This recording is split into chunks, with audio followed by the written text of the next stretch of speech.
Yo, what's up YouTube? This is me, Paul Manfish, and today's video is going to be about how to keep crystal clear water in your aquarium. I've got 5 handy tips, hints, or whatever you want to call it to use. These are going to be tools for you to bear in mind when you're setting up an aquarium. You know, you're looking for additional water quality. I'm finding I'm getting a bit of floating debris. How can I remove that? So, the 5 points are, I'll briefly go through them and then I'll talk about them a little bit more in detail. So point 1 is water maintenance, so water changes. We need to do our water changes, guys and girls. Point 2 is filtration, very, very important. Point 3 is water movement. We need water movement. Point 4 is maintenance of the aquarium. And point 5, not necessary but a nice to have, is a UV sterilizer. So point 1, water changes. Probably the most critical thing for any fish keeper is to maintain good water change schedule.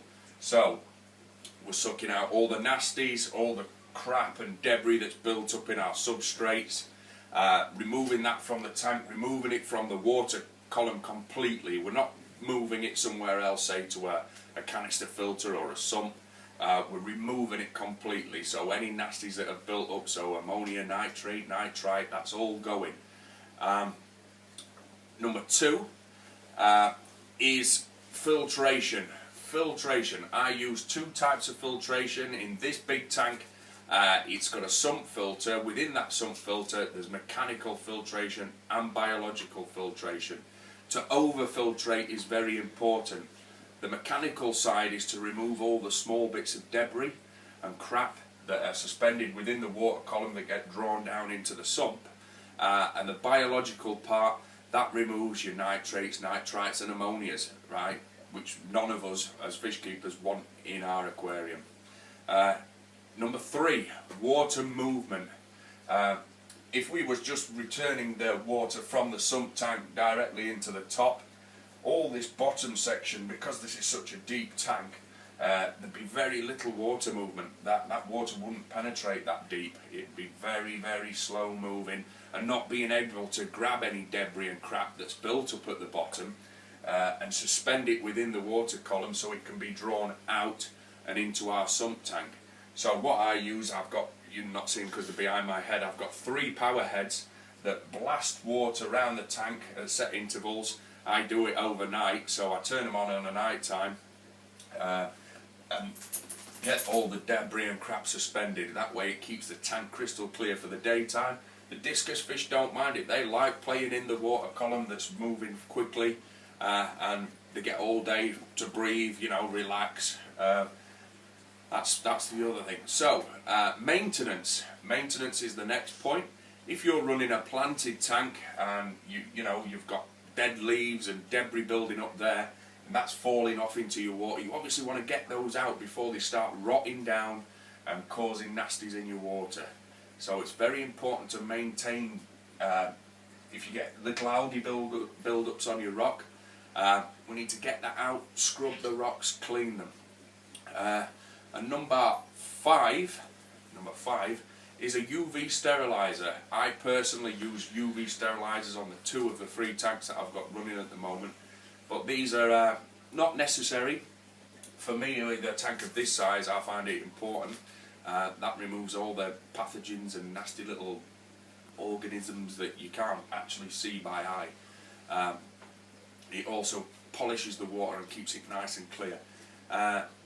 But they are, what's the best way of putting it? They can be a great thing, but they can also be very expensive if you don't match you have to have a pump that matches the UV sterilizer. The flow rates of the UV sterilizer are designed so it works at a certain flow. If your pump is too big and you're pushing the water through there too fast, the UV sterilizer becomes inefficient and uncost effective, so it's expensive to run.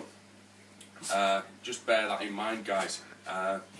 Yeah, so just to recap, we're looking at filtration. Over-filtrate is the best way, in my opinion.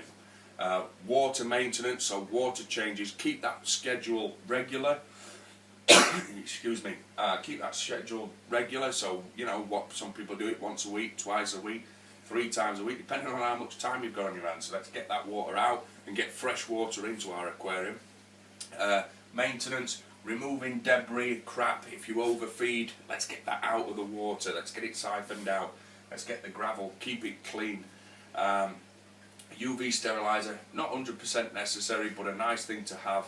But just bear in mind, every UV steriliser has a designed flow rate. You don't want to have a pump that's too big pushing through it, or a pump that's too small pushing through it, or else it will not be cost effective.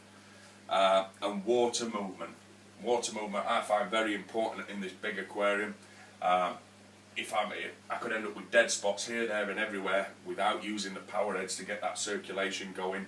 Suspend any debris that's built up on the bottom of the tank in the water column so it can be removed. I hope you found this video useful. If you need any more tips, any help with anything that I've said, if I've not been quite clear enough, feel free to write in the comments box below. Excuse me. And I'd just like to say thank you to all my subscribers that have subscribed to me over the past year that I've been doing this.